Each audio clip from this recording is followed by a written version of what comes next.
시간에는요, 하나님의 말씀 요한복음 4장입니다. 요한복음 4장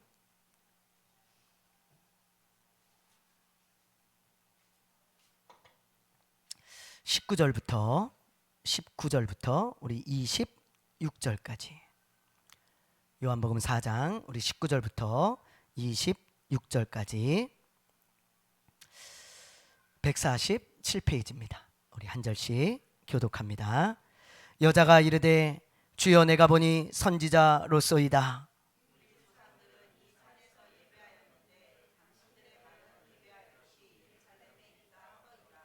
예수께서 이르시되 여자여 내 말을 믿으라. 이 산에서도 말고 예루살렘에서도 말고 너희가 아버지께 예배할 때가 이르리라.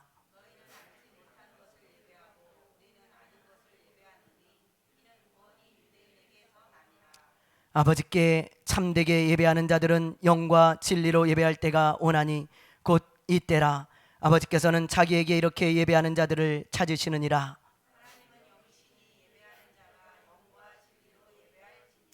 여자가 이르되 메시아 곧 그리스도라 하는 이가 오실 줄을 내가 아노니 그가 오시면 모든 것을 우리에게 알려주시리이다. 아멘. 할렐루야. 아멘. 오늘은 지난주에 이어서 이제 수가성 여인에 대한 이야기를 계속 이어가겠습니다. 시즌 2입니다. 예. 지난주 말씀이 기억나십니까? 예. 이 여인은 세상에 목말라 있잖아요. 예.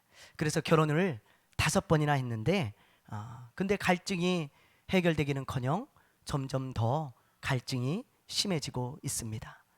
예수님은 그 여인의 마음을 아세요. 얼마나 세상에 갈증이 있고 그리고 얼마나 이 세상에 목말라 있는지 그 마음을 아시고 정확하게 그 마음을 짚어내시고 꿰뚫어 보시죠. 그래서 예수님이 이렇게 말씀하시죠. 당신은 이 세상의 물을 먹어도 목마를 것입니다. 세상의 것은 계속 목마르다 이 말이에요. 그러면서 하시는 말씀이 그러나 내가 주는 물은 영원히 목마르지 않습니다. 당신이 세상에 목말라서 결혼을 5번이나 했고 지금 살고 있는 남자도 당신 남편이 아니지 않소. 그렇게 아주 탁 집어서 이야기를 하세요. 그러니까 이 여자가요 너무 깜짝 놀라는 거예요. 왜냐하면 이 생전 처음 보는 사람이거든요. 근데 자기의 과거를 다 알고 있고 그리고 더 놀라운 것은 자기의 마음을 정확히 읽고 있어요. 네. 많은 사람들은 이 여인에게 손가락질을 하면서 저 여자가 5번이나 결혼을 했대 그런 이야기를 하는 사람은 많았지만 자신의 속마음을 아는 사람은 없었어요. 그래서 이 여자는요 너무너무 놀라는 것입니다. 너무너무 놀라면서 이런 말을 하는 거예요. 자, 우리 19절 말씀을 한번 보세요. 자, 19절 시작. 예. 자신의 과거나 자신의 마음을 아는 것을 보니까 이 사람은 보통 사람이 아니에요. 어쩌면 자신의 과거를 아는 것보다 자신의 마음을 꿰뚫고 있는 것을 이 여인은 훨씬 더 놀랬을지 모릅니다. 그러면서 가만히 보니까요, 이 여인이 가만히 예수님을 보니까 보통 사람이 아니야. 하나님이 보내신 선지자 같아요. 네. 그래서 이 여인은요, 예수님을 보면서 자기 속에 있는 그 깊은 내면의 갈등과 고민, 특별히 신앙적인 문제, 신앙적인 고민을 예수님께 털어놓습니다. 여러분들도 무슨 고민이 신앙적인 고민이 있을 때 신앙적인 어떤 갈등이 있을 때 목회자들에게 묻잖아요. 목사님 이건 어떤 것입니까? 그런 고민이 되고 갈등이 있는 것을 묻잖아요. 마찬가지예요. 이 여인도 지금 예수님을 선지자라고 생각하고 있어요. 그러니까 신앙적인 문제를 끄집어내 가지고 그 문제를 지금 예수님께 물어보고 있는 거예요. 자, 어떤 질문을 하는지 우리 한번 보죠. 20절 자, 20절입니다. 시작.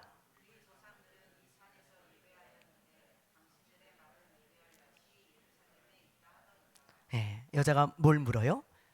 우리는 우리 조상들은 이 산에서 예배하였는데 당신들은 예루살렘에서 예배를 해야 된다고 하는데 도대체 어떤 것이 맞는 것입니까? 뭐가 맞는 것입니까? 그렇게 예수님께 묻는 거예요. 예배에 대한 그런 질문을 하고 있는 거죠. 여기서 우리 조상들이라는 말은 여러분 사마리아 사람들을 말하는 거죠. 왜냐하면 이 여자는 어디 출신입니까? 지금 사마리아 출신이에요. 그렇죠? 그래서 유대인들이 상종을 하지 않잖아요. 예. 사마리아 출신이라는 것을 여러분들 우리가 기억해야 되고요. 그리고 이 산에서 예배하였는데 우리 조상들은 여기서 말하는 이 산은 사마리아에 있는 그리심산을 이야기하는 것입니다. 그리심산. 사마리아 사람들은 사실 오랫동안 이 예배의 문제로 갈등과 고민을 겪고 있었어요. 왜냐하면 이 사마리아 사람들은요 이방인들과 섞인 사람들이잖아요. 그래서 유대인들이 이 사람들을 거부하고 상종하지 않습니다.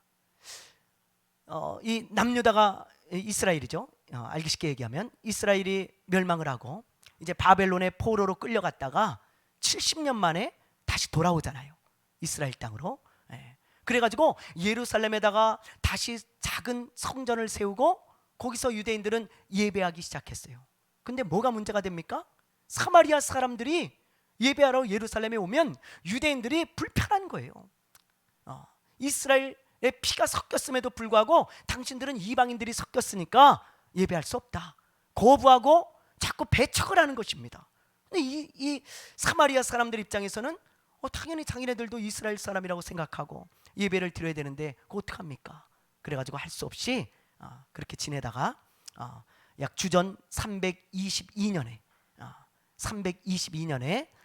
그리심산에다가 사마리아인들만을 위한 성전을 세웁니다. 이 사람들이. 그래가지고요 그 산에서 사마리아 사람들이 모여서 예배드리기 시작하는 거예요. 그렇게 지냈어요. 그런데 힐카누스라고 하는 요한 힐카누스라고 하는 사람이 이스라엘을 잠시 통치하게 되었을 때가 있었습니다. 그 사람이 이 사마리아 성전을 다 헐어버립니다. 왜냐하면 예루살렘에 있는 성전만 정통성이 있다 이 말이에요. 정통성이. 근데 너희들이 따로 성전을 세워서 예배를 드린다고? 그거 안 돼. 그거 인정 안 해. 그리고는 사마리아 성전을 싹 헐어버렸어요. 그때가 언제냐면 주전 129년이에요. 그러니까 약 한 200여 년, 322년부터 129년까지 200여 년을 그 사마리아 성전에서 예배를 드리다가 사마리아 사람들이 그 성전이 파괴된 거죠. 그런데도 사마리아 사람들은 어디 갈 데가 없습니다. 그러니까는 그 허물어진 성전터에 모여가지고 그 그리심산 위에 있어요. 거기 모여가지고 계속 예배를 드리는 거예요. 경건한 사마리아 사람들이 계속 우리는 하나님께 예배 드려야 된다. 그리고는 모여서 예배를 드리는 것입니다. 그렇게 계속 예수님이 활동하던 시대까지 이어져 내려온 거예요. 그런데 사마리아 사람들의 입장에서 볼 때 갈등이 되지 않았겠어요? 고민이 되지 않았겠어요, 여러분? 무슨 고민이 있었겠어요? 우리가 여기서 예배 드리는 것이 정말 맞는 걸까? 저 예루살렘에 하나님이 인정하신 저 성전, 유대 사람들이 다 인정하는 저 성전에서 예배 드리는 것이 맞는 게 아닐까? 우리가 이 산에서 예배 드리는 게 이게 정말 예배일까? 그런 갈등과 고민이 사마리아 사람들에게는 끊임없이 올라오고 있었습니다. 그리고 이 여자도요 그런 고민과 갈등이 있는 거예요. 선지자니까 묻는 것입니다. 이거 어떻게 해야 됩니까? 이 예배를 어디서 드려야 되고 이 문제를 어떻게 해결해야 됩니까? 그렇게 물은 거죠. 그때 예수님이 뭐라 그러십니까? 여자요, 내 말을 믿으라. 내 말을 믿으라는 거예요. 내 말이 정확하다는 거예요. 그러면서 하시는 말씀이 이 산에서도 예배 드리는 것이 예배를 드리든 말든 그거 상관없다. 예루살렘에서 예배를 드리든 말든 아무 의미 없다. 이제 앞으로 그런 것들이 다 사라질 때가 온다. 예수님이 그런 말씀을 하시는 거예요. 이건 무슨 말이냐면 예수님이 십자가에서 죽으시고 부활하시면 이제 구약의 모든 제사들, 구약의 예배의 모든 형식들이 다 폐하여지고 이제 새로운 시대가 올 것을 예수님이 말씀하신 거예요. 그러면서요, 예배에 대한 아주 주옥 같은 말씀들을 예수님께서 쭉 이제 말씀을 하십니다. 저는요, 이 말씀을 읽을 때마다 이 여자한테 너무너무 고맙고 감사해요. 이 여자가 만일 예배에 대한 관심이 없는 여자였다면 예배에 대한 질문을 했겠어요? 아니에요. 이런 질문을 했을 수 있어요. 당신은 선지자인 것 같은데 내가 이번만 딱 한 번만 더 이혼하고 결혼하려고 하는데 어떤 남자를 만나야 됩니까? 어느 쪽으로 가서 남자를 만나야 됩니까? 아마 그렇게 물었을지 모르죠. 근데 이 여자는 다행히 예배에 관심이 있었어요. 예배, 어디서 예배를 드려야 합니까? 내가 마음이 답답하고 하나님께 예배드리며 살아야 하는데 어디서 예배를 드려야 되죠? 그 질문을 했기에 예수님께서 이 주옥 같은 예배에 대한 말씀들을 하신 거죠. 그래서 오늘 우리가 예배에 대한 이야기를 나누려고 합니다. 여러분, 예배는요, 우리 크리스찬들에게 너무 중요한 것입니다. 아무리 강조해도 모자라는 게 예배죠. 크리스찬이라 함은 예배하는 사람들을 말해요. 예배와 우리는 떨어질래야 떨어질 수 없습니다. 크리스찬만 예배합니다. 여러분, 크리스찬만. 그게 크리스찬의 가장 큰 특징이에요. 오늘 여러분들이 여기 왜 와 있습니까? 왜 온라인으로도 예배드리고, 왜 각처에서, 진정한 크리스찬들이 왜 예배를 드립니까? 예배는 크리스찬과 떨어뜨릴 수 없는 불가분의 관계이기 때문에 그래요. 예배를 우습게 여기면 안 됩니다. 너무너무 중요한 것입니다. 그래서 여러분, 오늘 예배에 대해서 여러분들과 귀한 말씀을 나눌 텐데요, 오늘 말씀이 가슴에 잘 박힌 못이 되기를 바랍니다. 아멘. 오늘 우리 23절을 먼저 한번 보죠. 자, 23절 말씀을 한번 보겠습니다. 자, 읽습니다. 시작.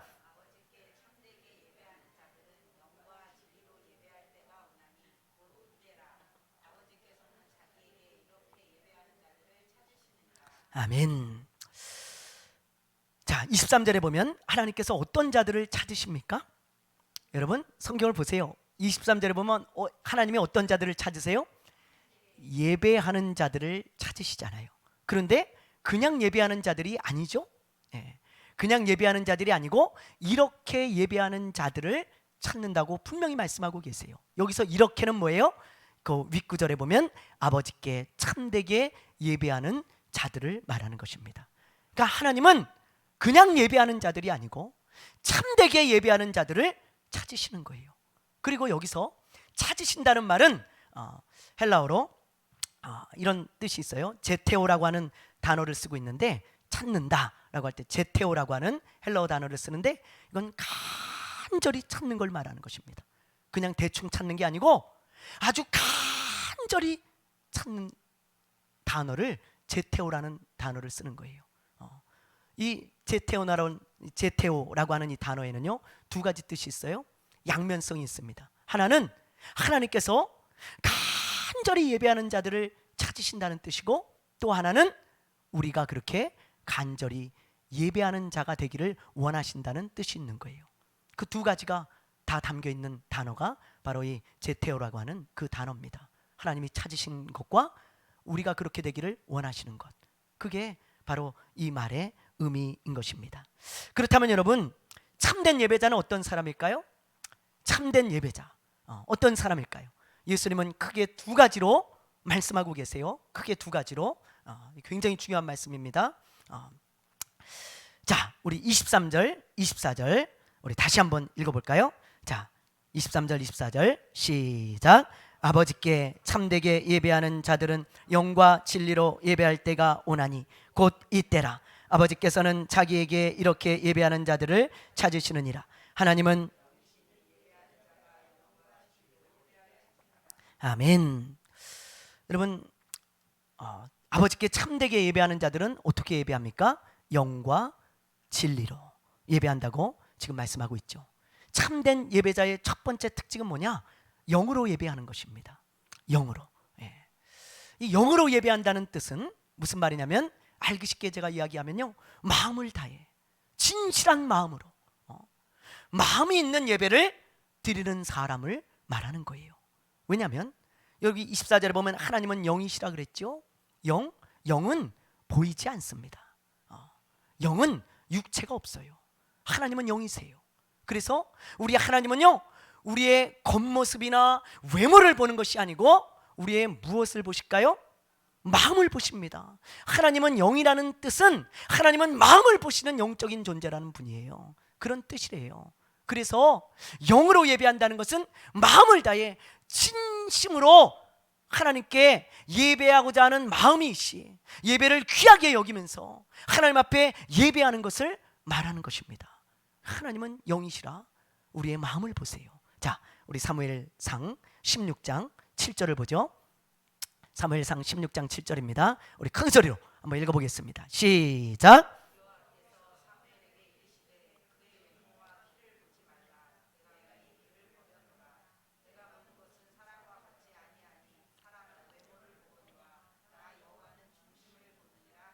아멘. 보세요. 하나님은 사람의 무엇을 보십니까? 여러분 뭘 봐요? 외모나 겉모습을 보는 것이 아닙니다. 하나님은요, 여러분들이 여기에 무슨 옷을 입고 왔는지, 여러분이 무슨 학벌이 있는지, 얼마나 가졌는지 이런 걸 보는 게 아니에요. 하나님은 그 중심을 보신다고 하나님이 친히 말씀하시잖아요. 지금 이게 하나님의 말씀이에요. 여기 그 중심이라는 말은 영어 성경으로 보면 더 하트입니다. 그러니까 마음이에요. 마음. 하나님은 언제나 우리의 마음을 보시는 분이라니까요.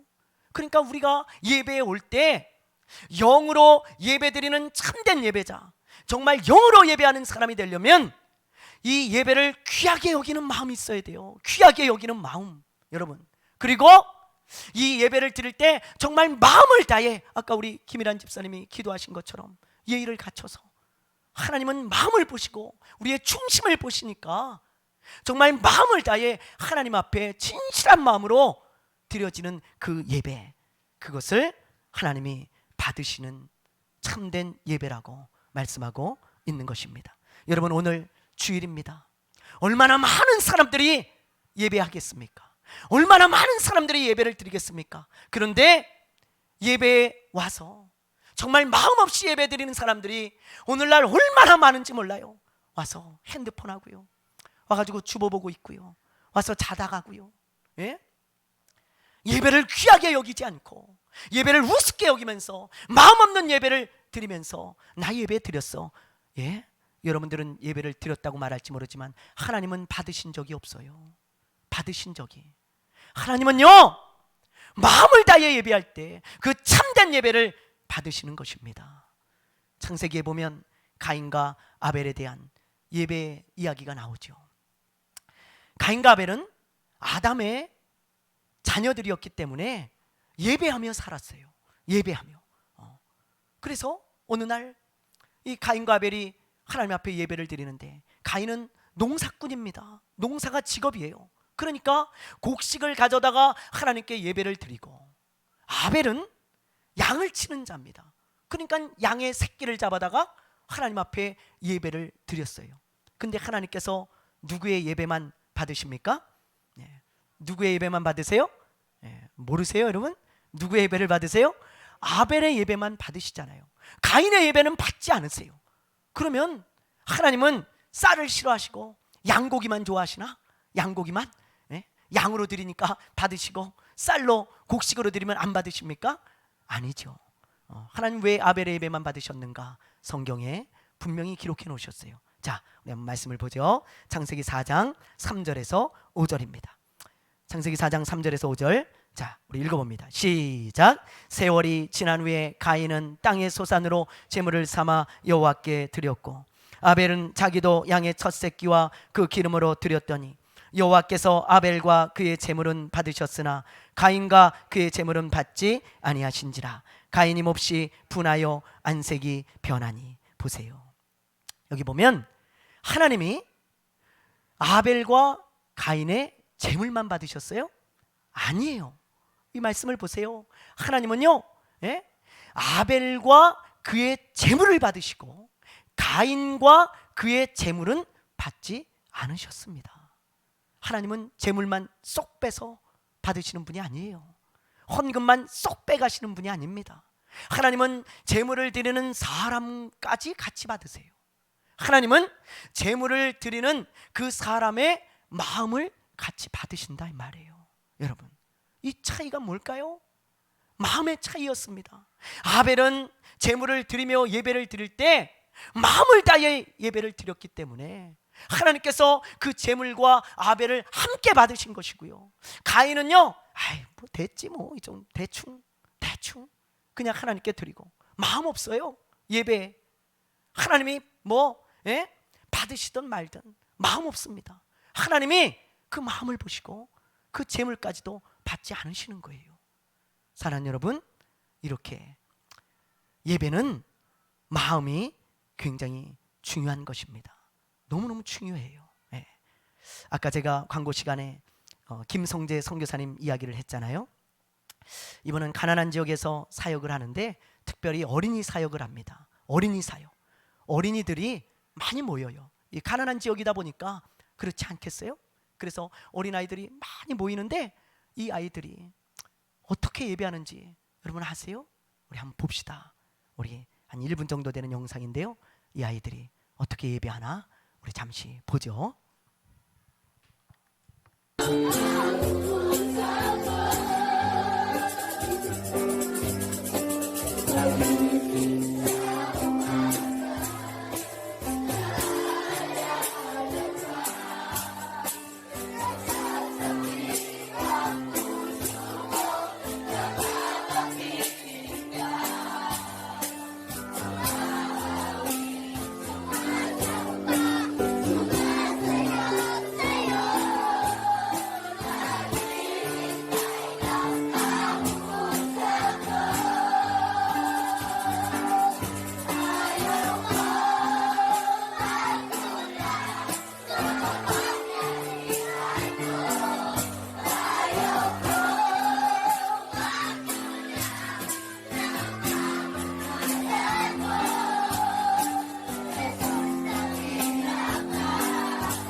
여러분,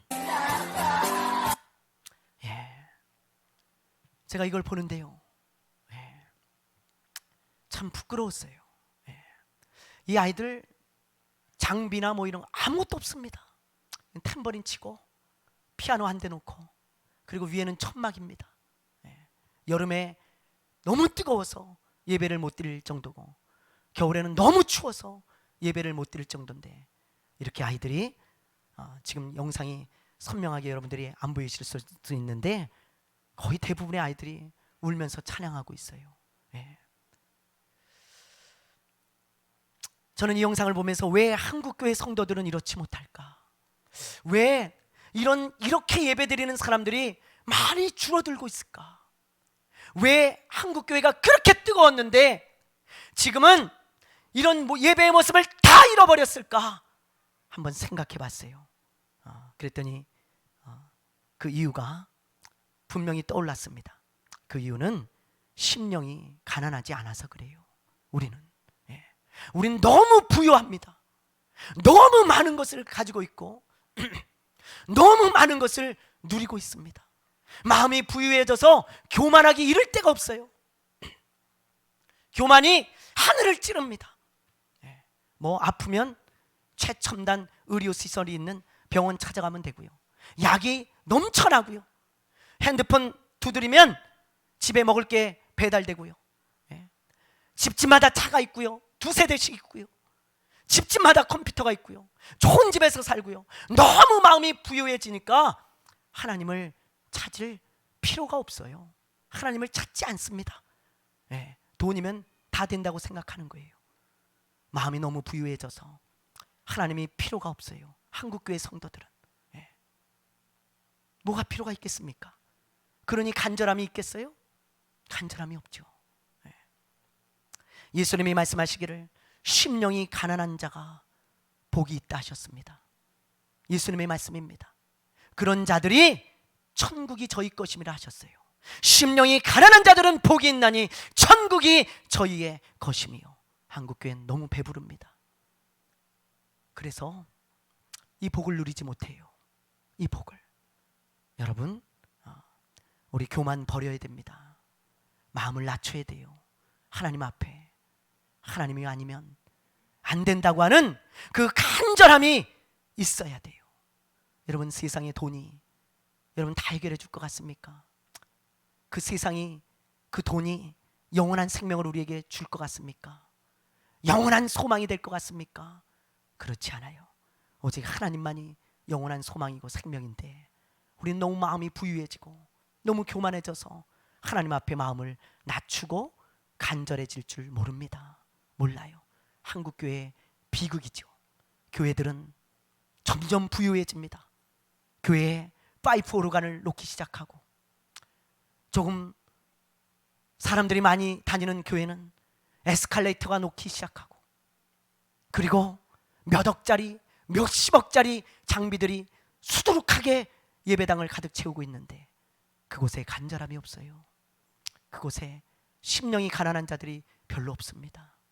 하나님을 그렇게 간절히 찾는 사람들이 사라져가고 있어요. 근데 이 가난한 이 빈민촌 아이들, 예? 그 아이들의 심령 가운데 저 심령의 가난함이 있는 걸 보십시오. 주님이 저 아이들을 보면서 복이 있다 하지 않겠어요? 여러분, 예배는 마음이 있어야 되는 거예요. 하나님 앞에 여러분 부유한 마음들을 빨리 빼버리시고 하나님 앞에서 다시 하나님 아니면 안 된다고 하는 이 간절한 가난한 심령이 되어지기를 주님의 이름으로 축원합니다. 그런 참된 예배자들이 되기를 주님의 이름으로 축원합니다. 이것이 첫 번째 영으로 예배하는 자들, 참된 예배자의 특징이고요. 두 번째는 진리로 예배한다는 것입니다. 진리로. 그렇죠? 영과 진리로 예배한다 그랬잖아요. 그럼 진리가 뭘까요? 여러분, 진리가 뭐예요? 진리는 단어 뜻으로는 변하지 않는 어떤 사실을 말해요. 변하지 않는 어떤 사실. 그런데 예수님께서 이 진리가 무엇인지 아주 분명하게 말씀해 주셨어요. 자, 우리 한번 봅시다. 우리 요한복음 17장 17절 우리 읽어봅니다. 시작.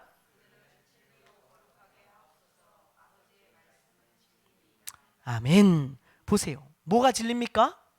뭐가 진리예요? 왜 말씀이 진리예요? 말씀만이 영원히 변하지 않아요. 하나님의 말씀만이. 세상의 모든 것들은 다 변합니다. 아무리 좋은 학설도, 아무리 뛰어난 박사가 이야기한 이론도 다 바뀌고 변해요. 그러나 이 세상에 단 한 가지 변하지 않는 것이 있다면 하나님의 말씀이에요. 이 하나님의 말씀은 1.1획도 땅에 떨어지지 않고 모든 것이 변하지 않고 이루어지는 유일한 말씀입니다. 그래서 진리라고 하는 거예요. 그러므로 이 진리 안에서 예배드리는 자가 참된 예배자라는 거예요. 그 진리 안에서 예배드린다는 게 무엇인가? 하나님의 말씀을 올바로 아는 지식 안에서, 하나님의 말씀을 바르게 아는 지식 안에서, 하나님의 말씀을 벗어나지 않고 하나님의 말씀 안에서 예배를 드린다는 거예요. 여러분, 알기 쉽게 얘기해 볼게요. 제가 이단들을 보세요. 이단들은요, 하나님의 말씀에 대한 지식이 올바르지 않습니다. 이 사람들은 이 말씀대로 믿고 말씀대로 여러분 이 말씀을 자기네들이 믿지 않아요. 말씀에서 벗어나서 말씀 안에 있어야 되는데 그 말씀을 벗어나서 잘못된 말씀의 지식, 영적인 지식을 가지고 있어요. 신천지를 보세요. 여러분, 이 사람들은 자기네들은 하나님을 예배한다 그래요. 그 사람들 붙들고 물어보세요. 당신들 누구 예배합니까? 우리 하나님 예배하죠. 그렇게 얘기를 해요. 근데 이 사람들에게 구원자는 누구냐? 성경이 말하는 예수 그리스도가 아니고 그들의 교주인 이만이라고 하는 사람이잖아요. 어디 성경에 구원자가 이만이라고 한 구절이라도 나와 있습니까? 하나도 없어요. 하나도. 오직 예수만이 구원자라고 나와 있는데, 그들은 바른 지식 안에서 바른 지식을 믿고 바른 신앙을 가지고 예배하는 게 아니고 성경 밖에 있는 것을 가지고 예배합니다, 이 사람들은. 그래서 하나님이 참된 예배가 아니라고 말씀하시는 거예요. 성경을 떠난 예배는 참된 예배가 아니라는 것입니다. 여러분, 아무리 이 사람들이 뭐 뜨겁게 예배를 드리고 수천 수만 명이 모여서 우리는 하나님을 예배합니다 그래도 하나님이 받지도 않으실 뿐더러 오히려 예배하면 할수록 하나님의 진노가 임합니다. 진노가. 하나님이 우상 숭배를 가장 싫어하시는데 그 사람이, 그 이만희가 하나님의 자리에 올라서 경배와 찬양을 받고 있는 거, 지옥의 가장 뜨거운 아름목에 들어갈 거예요. 가장 뜨거운 자리로. 굉장히 무서운 심판이 있습니다. 우상을 숭배하고 이단을, 교주를 하나님처럼 섬기는 자들, 굉장한 심판이 있다는 걸 알아야 돼요. 여러분, 여호와 증인도 마찬가지예요. 여호와 증인, 자기네들은요 우리 여호와 믿어요, 성경에서 말하는 여호와 하나님을 믿습니다. 근데 이 사람들의 지식이 올바라요? 진리 안에서 예배하고 있습니까? 하나님의 말씀인 진리 안에 있어요? 진리 밖에 있어요? 진리 밖에 있어요. 왜요? 이 사람들은 성경이 분명히 말하는데도 예수님은 하나님이 아니라는 거야. 하나님이. 이 사람들은 예수님을 어떻게 생각하냐면 천사보다 조금 뛰어난 피조물이라고 이야기를 합니다. 천사보다 조금 뛰어난 피조물. 어디 성경에 그런 구절이 있습니까? 없습니다. 성경에 예수님은 이 세상을 창조하신 창조주세요. 예수님은. 아멘입니까? 아멘입니까? 그런데 그런 분이, 그 하나님이 우리를 구원하기 위하여 육신의 몸을 입고 이 땅에 오신 것 뿐이에요. 그래서 우리를 위하여 죽으시고 부활하셔서 우리의 구원자가 되시고, 그리고 하나님 보좌 우편에 앉으셔서 만왕의 왕으로 통치하고 계신 것입니다. 근데 어디가 천사보다 조금 뛰어난 피조물입니까? 아니에요. 얼마나 잘못 알고 있는지 몰라요. 성경에 분명히 써 있는데도 성경 밖에 있는 것을 믿어요, 이 사람들은. 성령님도 마찬가지입니다. 여호와 증인들은요 성령님을 하나님이라고 인정하지 않아요. 그들은 하나님의 능력, 힘이라고 말합니다. 어디 성경에 성령님이 하나님의 힘이요 능력이라고 얘기합니까? 성령님은 하나님이세요. 하나님. 성령님은요 예수 믿는 자들 안에 들어오셔서 하나님의 아들로, 하나님의 자녀로 인치셔서 우리로 하여금 하나님을 증거하게, 예수 그리스도의 증인이 되게 하는 우리 안에 임마누엘 하시는 하나님이십니다. 하나님. 성령님은요 세상을 창조하신 하나님이세요. 그 삼위 하나님이 세상을 창조하시고 우리를 구원하시고 지금 만왕의 왕이신 거예요. 그런데 어디 성경에 그런 구절이 있어요? 근데 그들은 바른 지식을 가지고 있지 않아요. 성경을 믿지 않습니다. 성경 밖에 있습니다. 그러면서 하나님을 예배하는데 하나님이 받지 않으세요. 왜? 참된 예배 아니거든요. 참된 예배자는 바른 지식이 있어야 돼요. 성경에 대한 바른 지식, 구원과 하나님에 대한 바른 지식을 가지고 진리 안에서 예배할 때 하나님이 받으시는 것입니다. 그러면 뭐 이런 이단들만 이렇게 진리 밖에서 뭐 예배한다고 난리칠까요? 아니에요.